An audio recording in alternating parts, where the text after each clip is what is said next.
Oh, snowflakes. Yeah. So look, tonight's episode was a doozy. But before we start, make sure you like and subscribe. Hit that subscribe button in addition to the notification button so that you won't miss anything. In addition to the guest of the hour. Yes. So Snowflakes is her fan base. Because I think that's everything. I got the raindrops. That's my fan base. Beyonce got the beehive. Nicki got the barbs. Rihanna has the navy. And now Winter got the snowflakes. Hey, Winter. Hello, Carlos. We're going to reinvent the connotation around snowflakes. It just works. It just works. So you do love it. Because I'm like, I hope Winter embraces that I'm calling her fans a snowflake. So do you agree that that's a good name for your fan base? Because they ride for you, Winter. We have been trying to figure out a name for us. And initially I said snowflakes and people were like, no, it has a negative connotation. I'm like, but we can reinvent it. It can be us. Yes, no, it's definitely you. It's definitely all about the snowflakes. So tonight's episode was a doozy. This was jam-packed.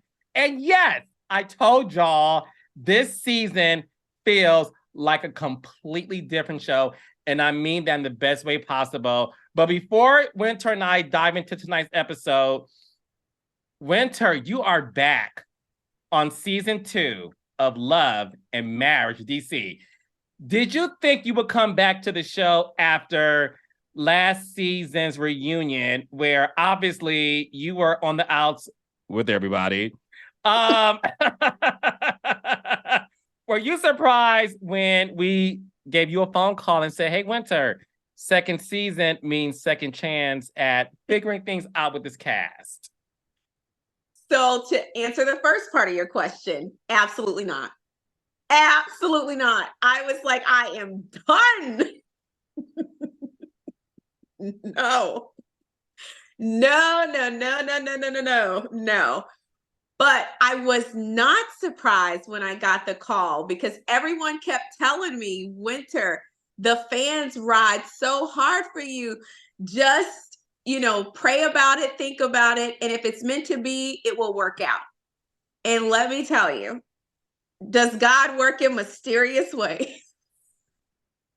Listen, I'm a testimony to the fact that he does. And one of the reasons why we wanted to make sure you had a second chance with the cast is because, look, you came on the show last season under Monique, right? I think Yes. it's fair to say that. And one thing about Absolutely. this cast, everybody has said, Monique reached out and said, Carlos King wants to do Love and Marriage DC. He has considered Chris and I. He has given me the opportunity to cast people around me who I want to work with, because I wanted to make sure she felt comfortable. And she introduced us to the Silvas, the Tylers. And again, at the time, you and Kevin were married. So without getting into the weeds of that, you and Monique obviously had a 15-year. And listen, one thing I learned about Ashley Silva, the word friendship apparently means a lot of things to many different people. So correct me if I'm wrong, but I would like to say you two had a 15-year friendship, which doesn't mean y'all talked every day, because each friendship is ran differently. But after the first season, were you surprised that you and Monique started off being great, and it seemed like you guys ended with not being great? We ended in a very confusing place. And definitely, I was shocked to hear some of the explanations that she gave. I was like, oh, okay. Like what? What exactly? Like, I don't know why she made it out to be like we were so close or we were best friends. And I'm like, well, I never said that. I never said we were best friends, but we have known each other for a significant amount of time. And it's one of the reasons why you reached out to me, because the continuity made sense. And so, definitely, I think a lot of the fans described it as her throwing me under the bus. I don't feel like, I won't say she threw me under the bus, but I do feel like there were times where I feel like she could have rode harder for me to balance the scales more between the ladies and I, or either just got out of it altogether, where it would have allowed for us the opportunity to really kind of navigate things without her being so in the middle and seeming so one-sided, and definitely not on the side of Winter. So that, I'm going to be honest and say it didn't feel good. It just didn't. And I'm human and I'm allowed to say that.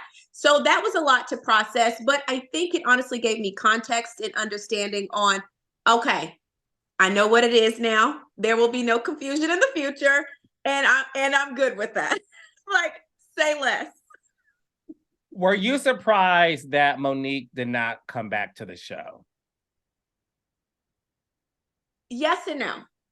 And yes, because I do feel like this was something she wanted to do, and a way to really, I don't want to call it rebranding, but I really believe she considered it an opportunity to give the fans a real understanding as to who she was as a person.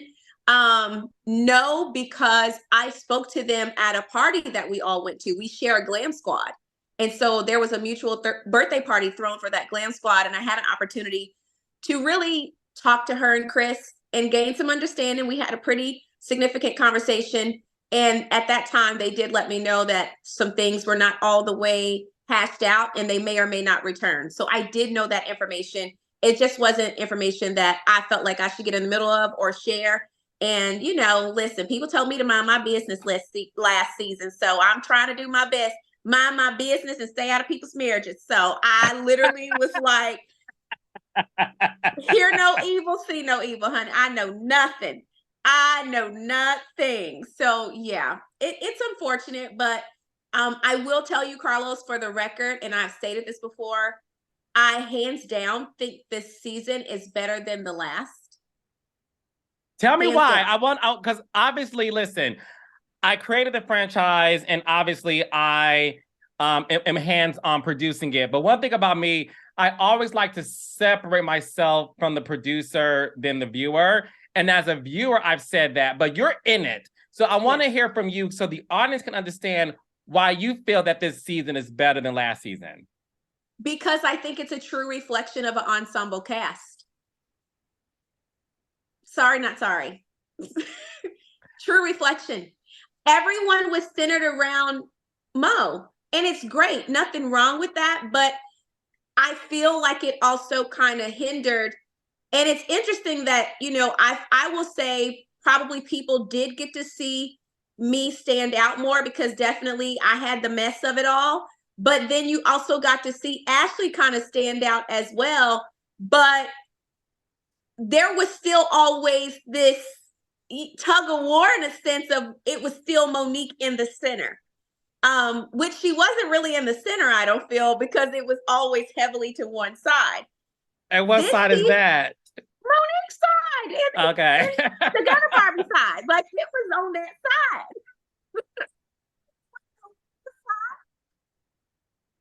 I'm just saying, I'm not lying. It's what it is. The audience saw the same thing I saw. I'm with them. So this season, everyone is playing their part. And I don't mean as in acting, but I can honestly say the cast this season, there's so much balance. Everyone shines in their own way. And it's beautiful to see how that has really shaped up. And I think it just makes for much better TV. I think if it was more balanced last season, I don't think you would have had the revolt that the fans really had towards Monique. Like, I told my friends and family, like, I was shocked the amount of backlash she received. But I think too, it's because of that lack of balance, because so much was centered around her where she took a lot of the focus. So it was either the focus on that or the focus on the negative. And I think it kind of wore on the fans. Whereas this season, you getting it from it's like playing dodgeball. You don't know what angle this ball coming from. 1 second, Ashley could be the star. Next second, Erana could be the star. The next second, Winter could be the star. And then we got some friends that are shining. Like, yes. I love it. It's so nice this season. And I'm like, fans are going to love it. They may be a little skeptical from the beginning, but I think hands down by the end of the season, Love and Marriage DC gonna be popping. Oh my God. First of all, You are like a really good producer because you're taking the words out of my mouth. And one thing about me, I have built this audience for myself, my raindrops, of course, Yeah. due to my honesty. I don't sugarcoat anything. I don't overhype anything, oversell anything. It's interesting that you said, and look, this is something that I think has to be said. Everything you just said is super true. In the sense of last season, there was one focus in the sense of the centerpiece. And we all knew that. And it wasn't by design that we wanted other people not to shine. But I think everyone collectively, cast and crew included, was like, this person obviously has a familiar face on reality television. And that's why a lot of the promos were centered around that, this comeback, if you will. And I do think, to your point, it definitely is one of those things where it sort of, like you said, helped and hindered the show a bit. Because a lot of people were like, what am I getting? And the reason why Love and Marriage Huntsville is a huge hit, the #1 show on OWN, is because although Mel and Martell had the main story, right, with their coupledom, you also had Kim and Maurice dealing with getting married, that season. You had this caveman named Marceau and this housewife named Tisha, and you was dealing with that. And I think that balance helped it. And I could not agree with you more. And I'm so glad you said it. And look, I've said this before and I said again, we love Monique. Monique still has a family with us. You were recently on Monique's radio show. How did that go for you guys? I tell people all the time, there is no beef. There's no ill will. Like, things are as they were. We don't speak like we didn't speak, and we speak when we speak. We're cool. And so when she reached out, she was like, hey, you want to come on to promote the show? I said, absolutely, I'll be there. So we had a good time. She did inform me she reached out to my other castmates and didn't hear back, or was, didn't. Is that shade? What's her? I'm just saying. What's her? The boat that was tipped heavily to one side last season tipped back over to my side this season. Yeah. With her. You are spilling tea. God honest truth. Mo's words, not mine. She reached out to everyone. I'm the only one that accepted. Is she mad about that? I mean, not mad, but kind of like, she could still help promote the show. There's no ill will. So she was like, I understand reality TV changes people. And I was like, okay.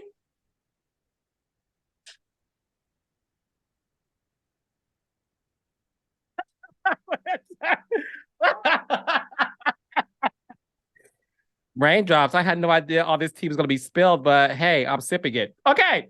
So with that being said, do you think that, and we're going to move on to tonight's episode. Sure. Winter's the best. Do you think that reality TV does change people? And let me ask you this. Did reality TV change your friendships with the Samuels and with the rest of the cast moving forward? So does reality TV change people? No. Reality TV amplifies people in their true character. It amplifies what was already in you, just like money does. And because I'm used to being around people who have money, don't tell me you all of a sudden became a jerk because you added $1 million to your bank account. The jerk was in you.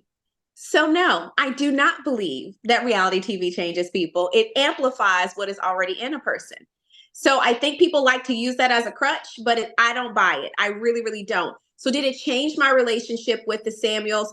I feel like we are as we were. Nothing is different there. And with the cast moving forward, I mean, I feel like the fans will have to wait and see how that works out. Because if we're going off of last season, it certainly changed. And I was like, I don't fight, but I might need to take boxing classes because I feel like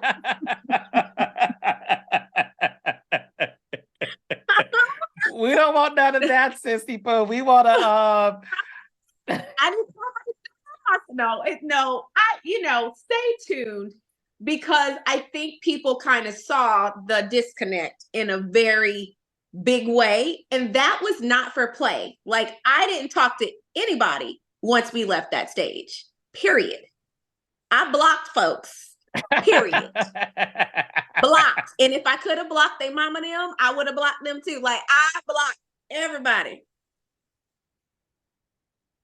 Everybody got blocked.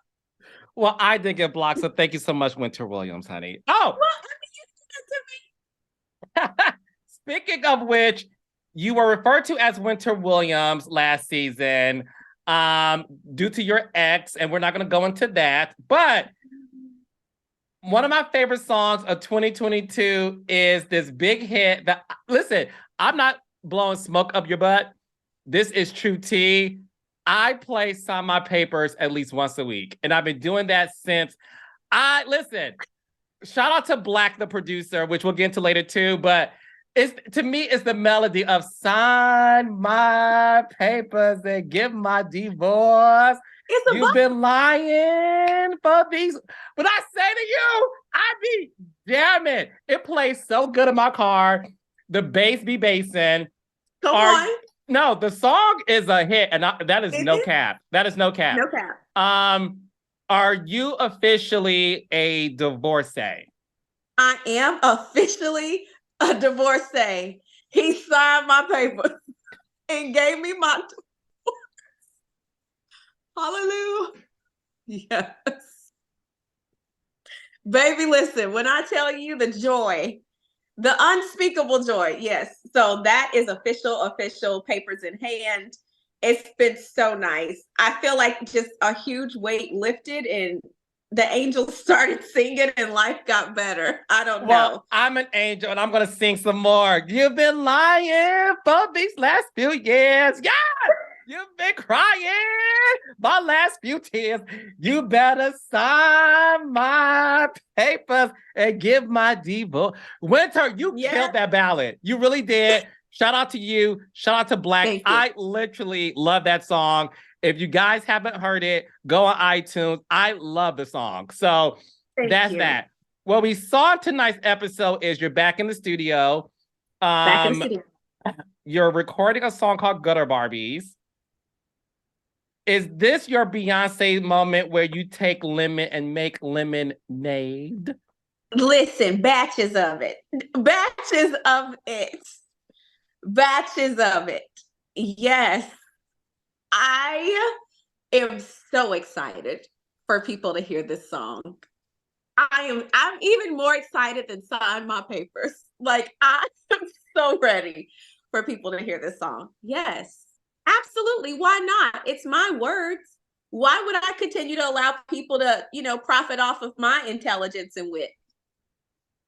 Or your intellectual property, because we saw that Ashley Silva has created merch, a sweatshirt and a t-shirt with Gutter Barbies. So does Ashley owe you 10% of the profits? I will leave that to my attorney.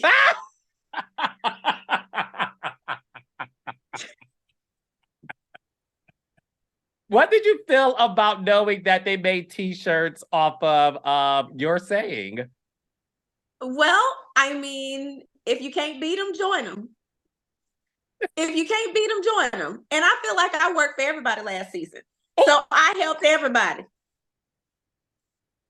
I was helping everybody. So, if you can't beat them, join them. And they joined me and I appreciate it. And then once the trademark goes through, run.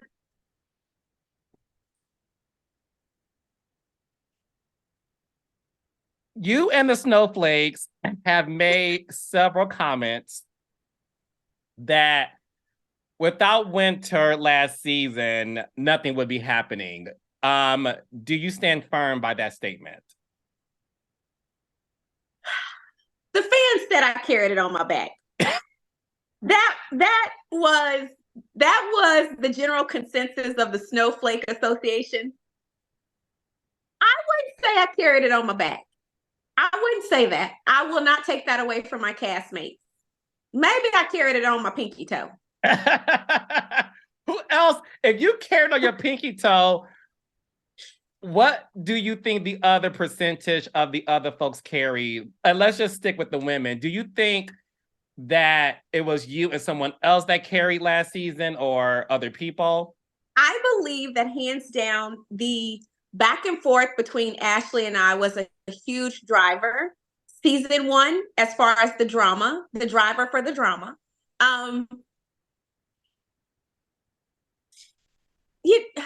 Poor Erana. What does that mean? Did you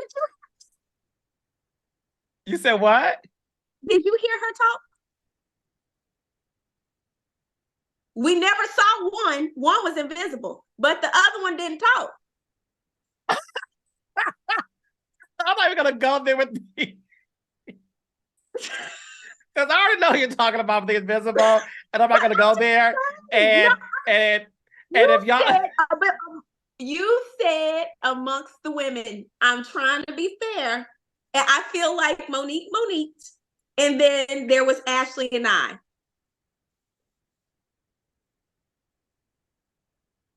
This is the shadiest interview on the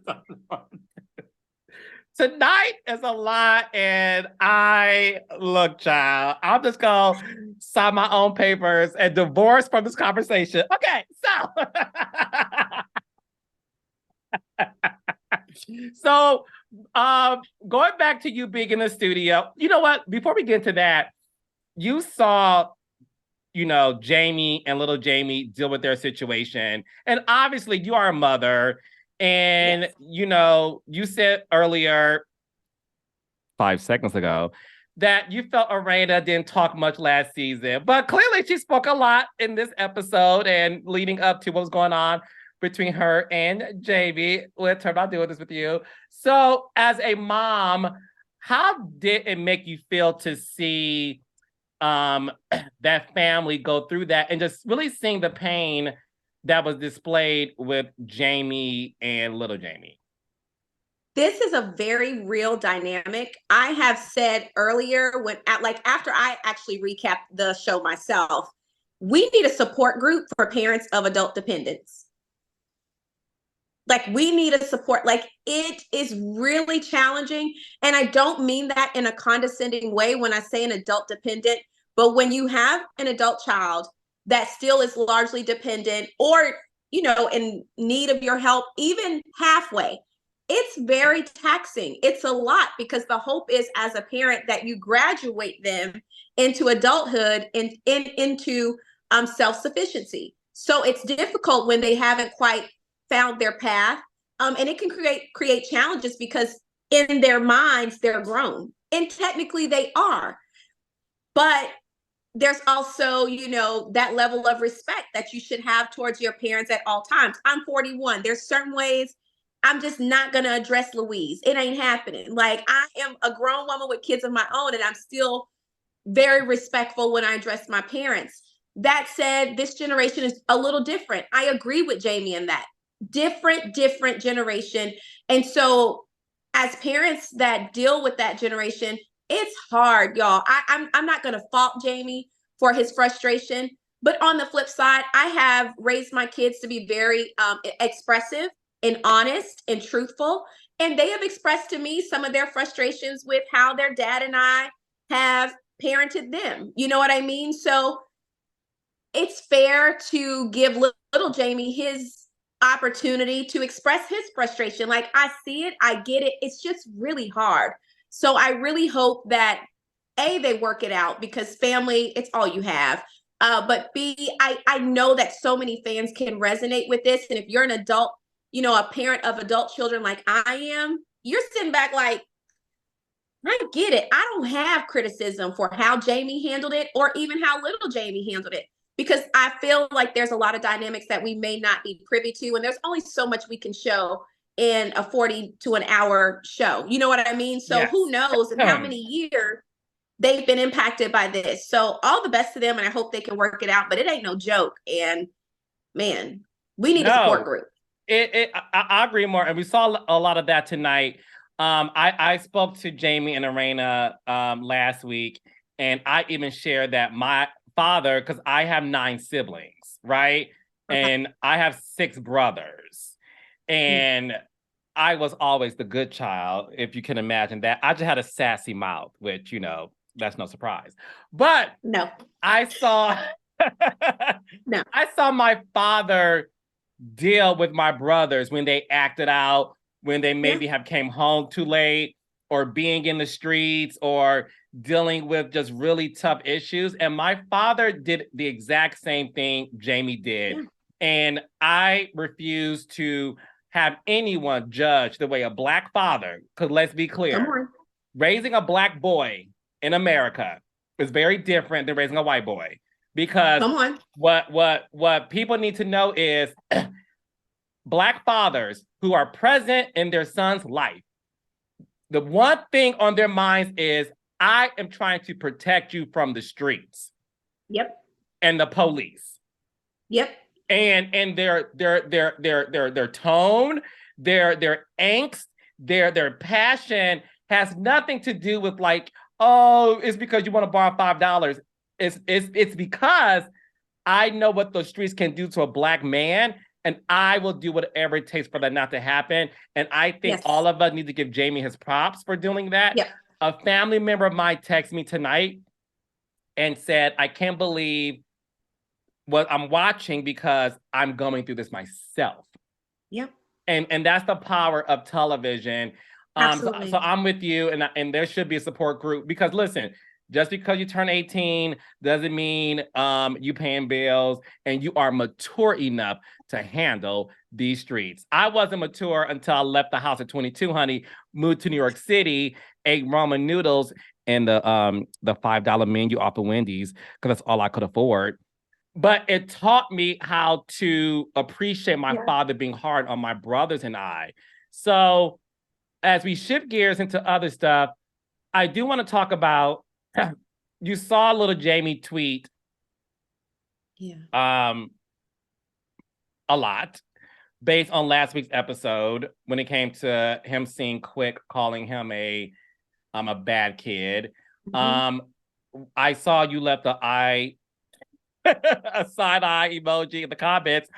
What were you thinking when you saw this Twitter thing happening a couple of days ago? It was crazy. It's a storm brewing, and it ain't got nothing to do with winter. Listen, people have to understand, while we have recorded these scenes and moved on with our life, there is nothing like watching some things real time. And we're also not privy to what is said in scenes that we are not present in. So when the audience is hearing what is said and we're not in the scene, we're also hearing what is said real time. So, you know, that was a real moment for him. And it was just kind of interesting to see it play out on social media, right? Because once it hit these social media streets, you cannot undo it. It is done. And so, you know, I didn't want to get involved because, like I said, I'm trying to mind the business that pays me. But, you know, I did kind of peek over there like the little nosy neighbor, like, what's going on? Peek open the blinds. Not Rose from 227, child. Yes, I had to pull out my Rose. Pearl. Where's the Pearl Rose? Oh, my God. Both of them were gossipy and nosy. It don't matter. But, you know, I was like, y'all all right over there? Yes. No, I know. I didn't like it only because, you know what's so interesting? And this is why this show is a big hit and it's so real. Little Jamie is someone's kid. We're all someone's kid. But little Jamie is like 25, 26. I believe that he's around that age. So technically, he's a grown man that can say what he wants. But I definitely think we all look like, okay, it's a child arguing with an adult. And I'm just being honest with me. My mind went to, oh, little Jamie, you know, like, let the parents deal with that. And then someone said to me, like, well, he has grown. And I'm like, I get it, but I still think it's tough. It's tough because the Silvas and the Towers are very close. And it's not easy to deal with this. The only thing I'll say is, because we are still shooting, we taped the conversation of them talking about that. So stay tuned.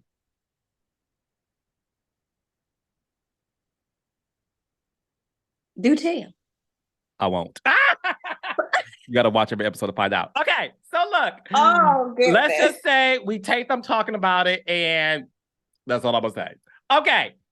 Like I said, guys, if you miss an episode, you miss a lot. So make sure every Saturday, 8 o'clock, 7 Central on the Oprah Winfrey Network, you watch Love and Marriage DC. And thank you all for your rave reviews from the premiere episode. Tonight's episode is called Winter Storms because Winter stormed in with a new friend named Sherelle, who is the wife of the producer who wrote the song Sign My Papers. So did you and Sherelle meet based on Black, her husband, writing this song? Correct. My brand manager introduced me to them. Remember, you messaged me when the Sign My Papers episode came out, and you said, Winter, you better get in the studio and record. You better have a full song. And so I made a call to my brand manager, Caressa, which you guys will get to meet this season. And she knew Black and Sherelle from years ago. And so called up Black. Within 2 hours, we were on the phone and Sign My Papers was born. 24 hours later, we were in the studio and Sign My Papers was done. And Sherelle came to the studio that night when we recorded Sign My Papers. That's how I met Sherelle.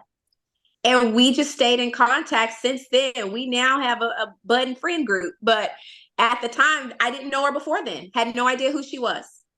And this is also the reason why you always got to trust the, God and the reality folks in the universe to really follow the reality, which is the kingdom reign, hey now, mantra. Yes. When we got the call from the network that a second season was happening, we obviously called everyone back, including the Samuels, just so y'all know. And we talked to Winter and said, what do you have going on? She mentioned Sherelle. We also spoke to Ashley Silva. What do you got going on? She told us. She also mentioned Sherelle. And we said, wait, is this the same Sherelle that Winter told us about? And we put 2 and 2 together and was like, wait, Ashley has someone who she considers a friend, because she don't use that word loosely, named Sherelle. And Sherella, and so does Winter. And that's when we were like, you know what? This is going to make sense as to Winter truly coming back to the fold without Monique, right? Because Monique was your introduction into the show, right? And that's why this season feels so much different, because we didn't force Winter to work with Black. We didn't force Winter to be friends with Sherelle, because all this happened off camera. We were on hiatus during this time. We didn't force Ashley to mention Sherelle. She just happened to mention her to us. And when we saw the history of the friendships, I promise you, I got butterflies in my stomach, because I said, thank the Lord Jesus. Now we get to really make a show that feels more organic, because it has rich history. So we saw tonight that you're in the studio with Sherelle, and she said, girl, I'm going to tell Ashley, you wrote this song. You saw her at the Pink event. What was your mind going into watching this Pink event and how it all unfolded? Don't Monique me. You better go back and tell it exactly as it happened.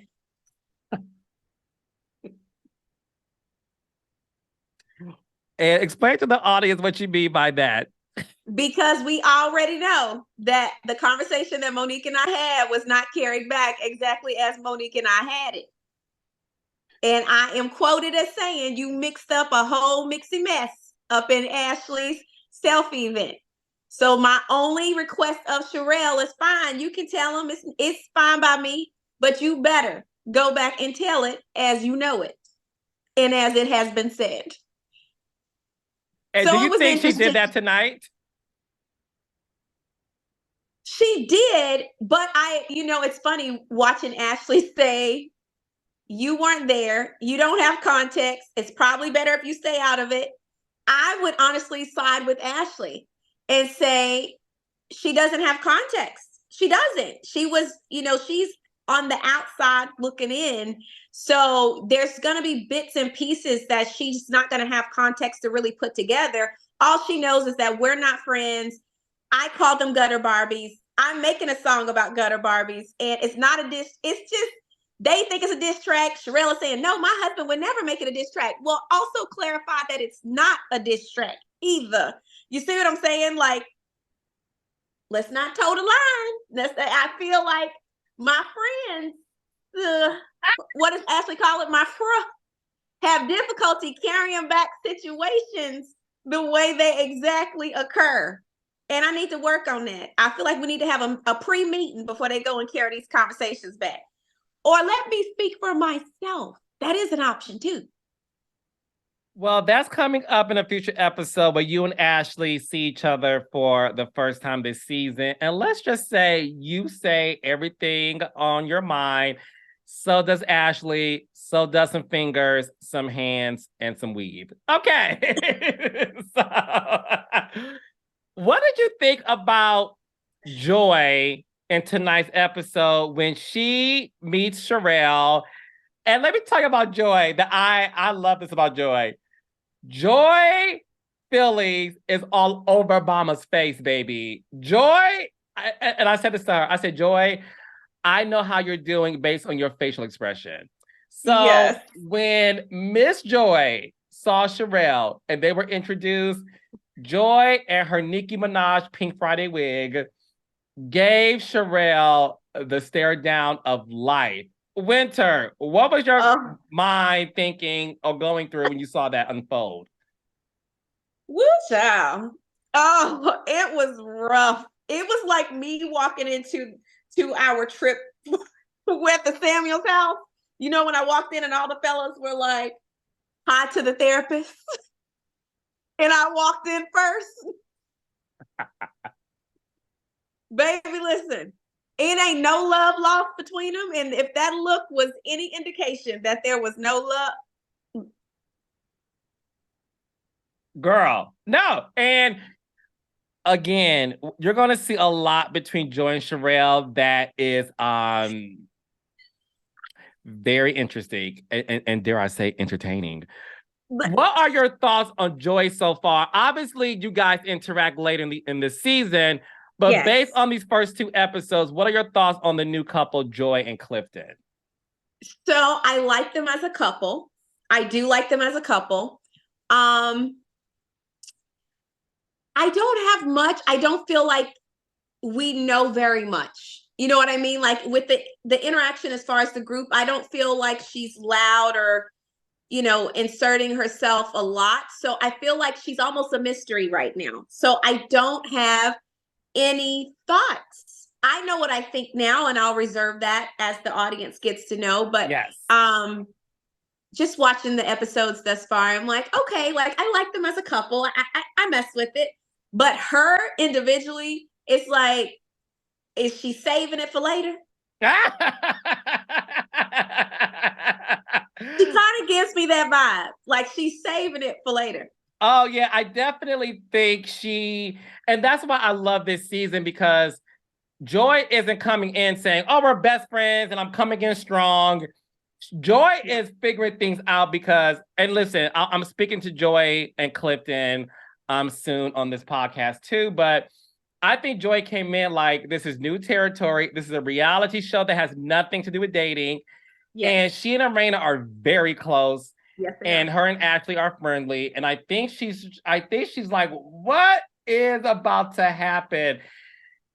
And let's just say, baby, she figures it out real soon. Real quick. Real quick. Real quick, real soon. And then, wow. Everything goes haywire, but you got to stay tuned for that. We also see Erana tonight, your favorite person, talk about at this Pink Friday, Think Pink party that she wants to meet with you because she feels like you have said a lot of crazy things about her family. And she has shared publicly that you have said things that affected her children in the sense of, I have information on your children. So before you guys met on one-on-one and you saw her talk about it at the Think Pink event, did you think that Erana really wants to figure things out with you? Or do you think there is a world to where she just feels like you're this messy person and you really did try to expose her children? Yeah, I think in her mind, she just thinks I'm this messy person because okay, let's start with your where were we? Nightcap. Let's start with Nightcap. I answered honestly. Now, we can reflect and say, okay, Winter, you didn't have to say that, but I answered honestly when I was asked the question. So, as you should. Always answer how you feel. So, yes. Yes, I answered honestly. So, I didn't know they were offended by it. They never reached out to me about it. I didn't learn that they were offended until the reunion. I apologize for that. Now, let's talk about these said receipts. It was brought to you in private. You made it public. And that's what we discussed in this scene tonight. So for you to dub me as messy when you actually were the messy one for going on DJ Richie Sky's podcast. Hey, Richie and Sky Squad. Hi, Sky Squad. You made it public that I reached out to you. So where's the mess? Because it wasn't rooted with me. I was trying to come to you woman to woman and say, hey, this was sent to me. I want to let you know and make you aware of what someone's sending around, thinking I'm trying to be helpful and you make it messy. No. Which is why I dropped the text receipt of our conversation publicly. I tweeted it.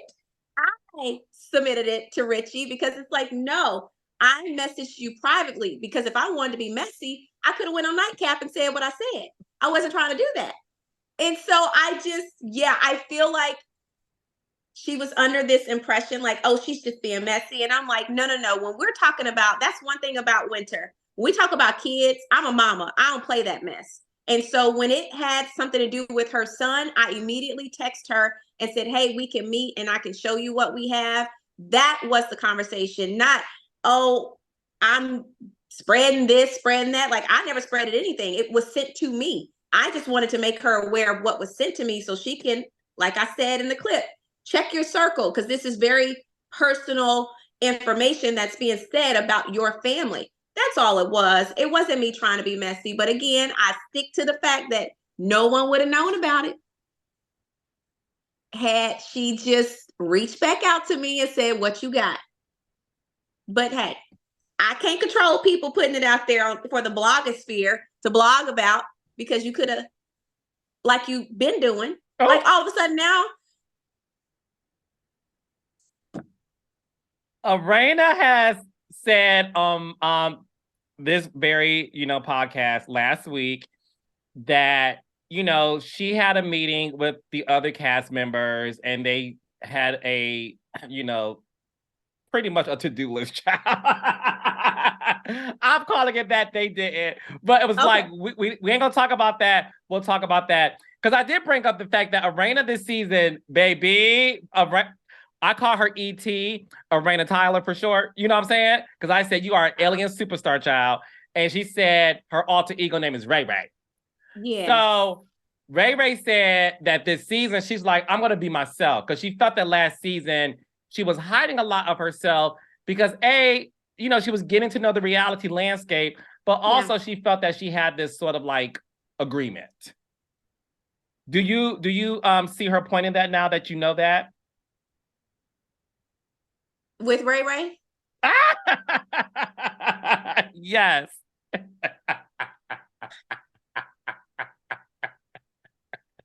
Winter, I'm not doing this with you tonight. Fine, Carlos. Fine. I'm just saying, that's what she said to me, and I understood it. I was like, okay, I get it, because what we saw tonight when she met up with you, Ray came in with her leather vest, right? With the studs on it, honey, ready for what? A takedown. Come on, motorcycle bike. Yes. And she was ready for war with you. What was your intention in having this one-on-one sit down with Ray? To clarify the same intention I had when I messaged her privately to have a grown woman conversation, sans all the foolery. And she did bring Ray Ray. I was happy to meet her because it seemed like Ray Ray is the voice box of Erana. And I feel like it should have been turned on a long time ago.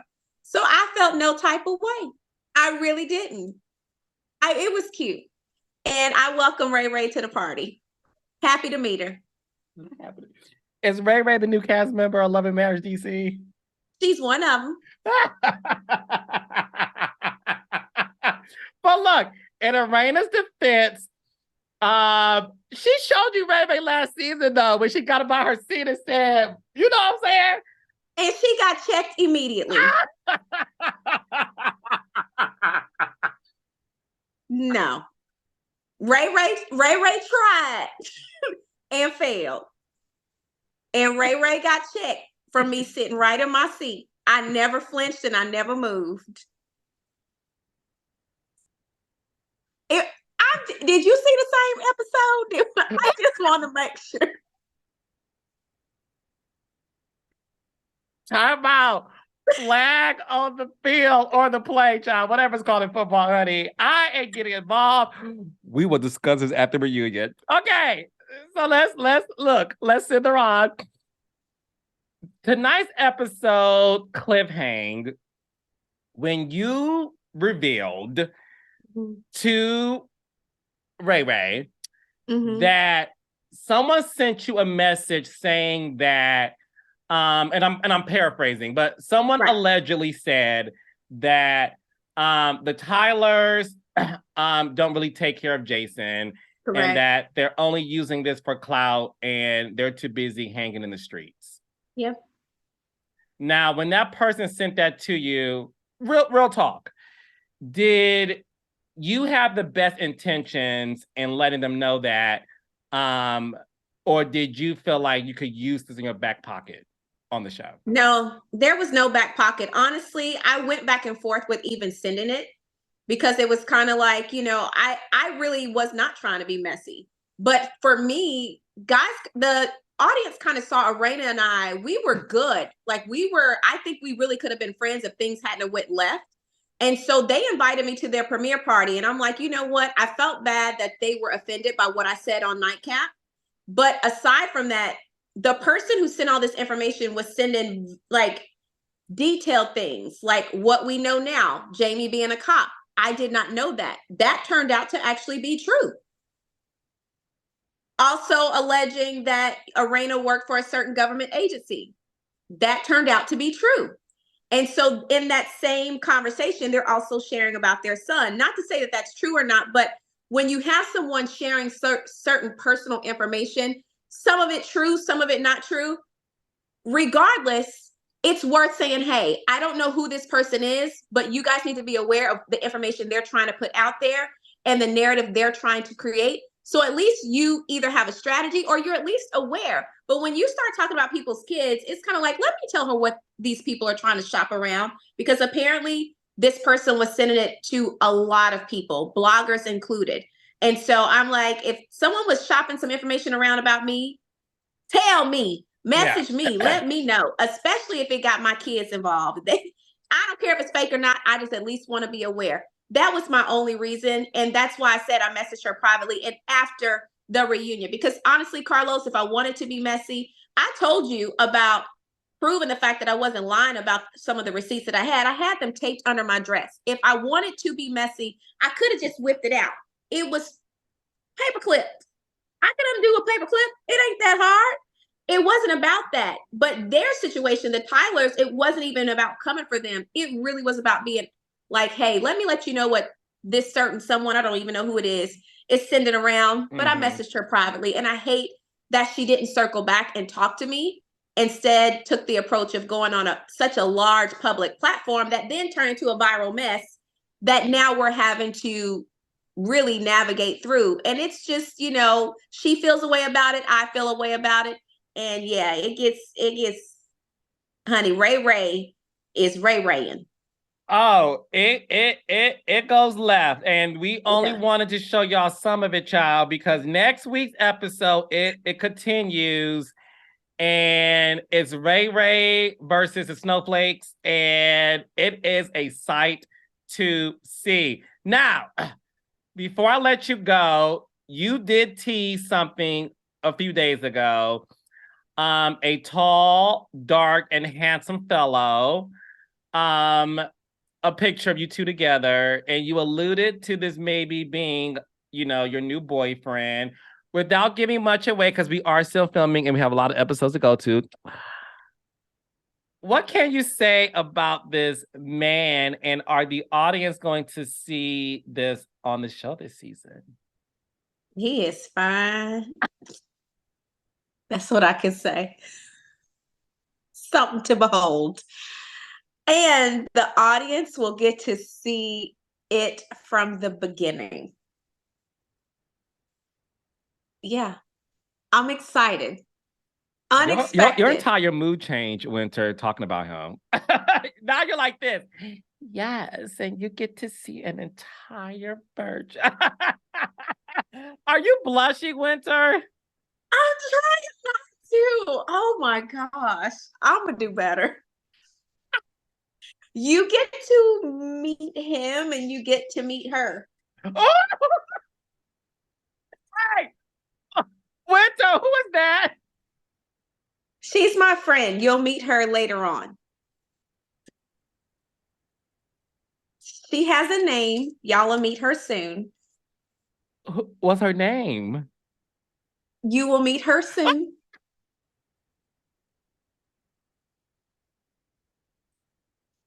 So this the gag. This the gag. And Winter, I don't know if you know this. So I am up until episode maybe 10, I think, or 11. Okay. And listen, because I like to be a viewer too. I don't think I met her yet. So audience, I'm with y'all. I haven't seen the whole season yet. I know what happens, but I haven't. I watch the stuff before y'all do, obviously.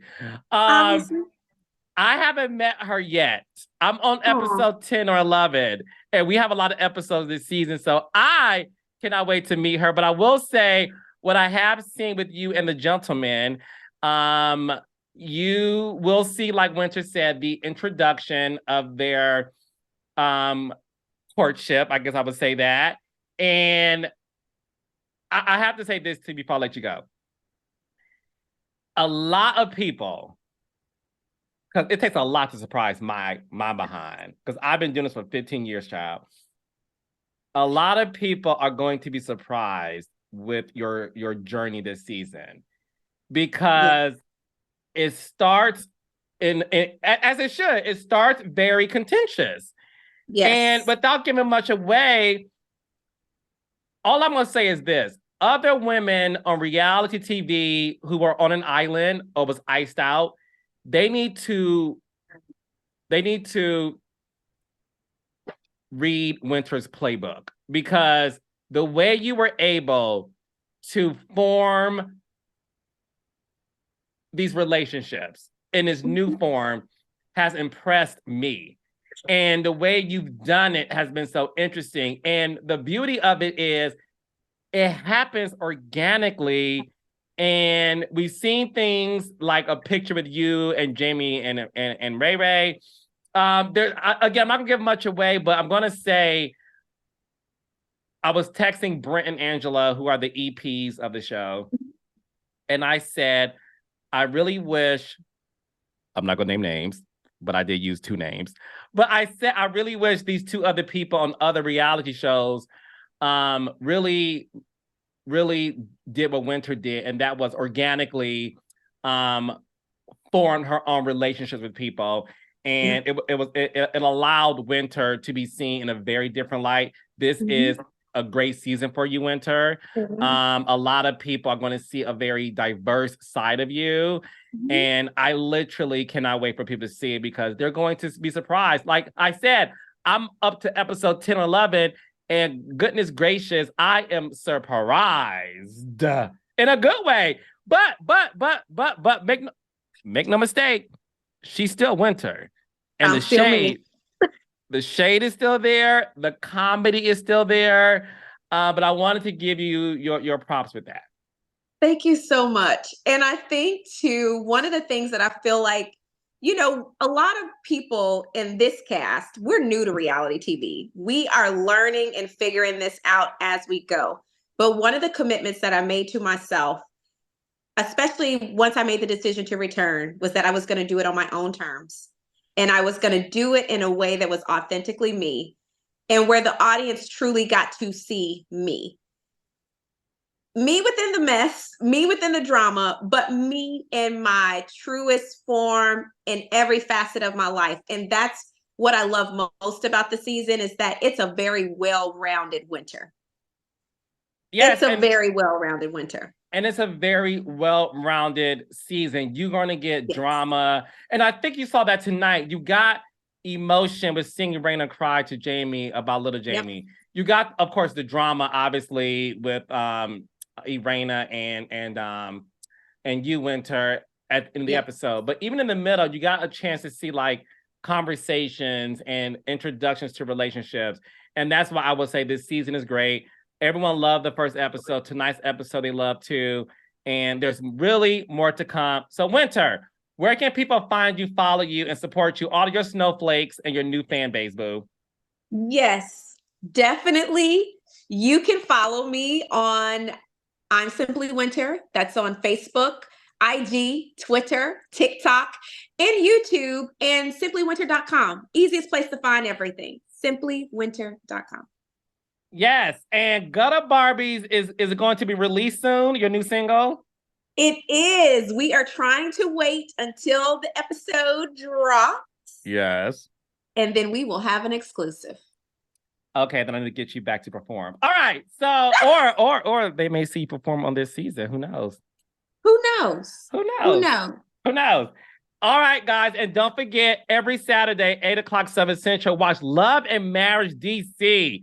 This season is better than ever. It's the best season. You guys love the first episode. You love tonight's episode.